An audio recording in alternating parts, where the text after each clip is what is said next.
let's talk about something that the public doesn't really think about much, but you must. Something called PECO, Public Education Capital Outlay. That's the fund that's established for the universities and K through 12 and the state colleges, I think, to draw from to build and maintain buildings as the demand for more students increases and so forth.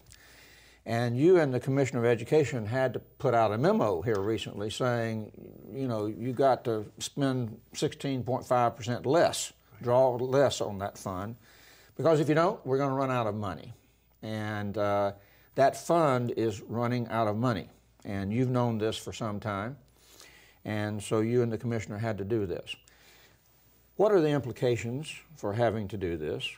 What's wrong with the PECO fund? And what are you going to be saying to the legislature in terms of what needs to be done to fix it? Well, first of all, the least complicated component of this, Steve. We are the second largest system in the United States. We do build classrooms and laboratories, and we grow. Even in the heart of the recession, our system has been growing 2 to 3% every year. We've grown a full university just in the last 5 or 6 years.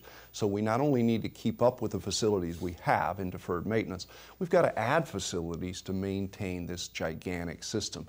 Capital outlay money, and in this case, PECO, Public Education Capital Outlay money, came from a source called the Gross Receipts Tax on utilities.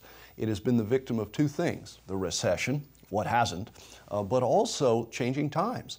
Utilities are a function of things like landlines on telephones. Well, I just got rid of my landline at home. I've had a landline for a long time, but because of the changing times and cell phone usage, things have changed. So we've seen that fund depleted, and it went to support capital construction for education for everything from pre-K-12, the Florida college system, and the state university system.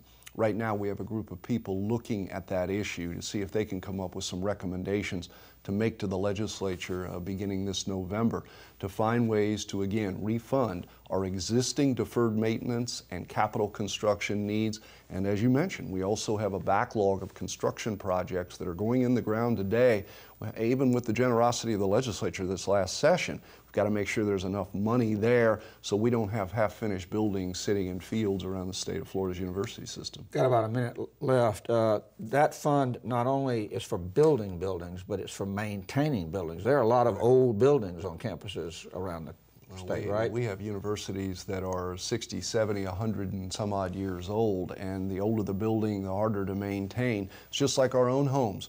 We always want to do great things for the future and pay that mortgage, but we have those deferred maintenance costs that go along with just keeping up a building. And the older the house, the more the maintenance, and we're no different. And that's where that money used to come from as well.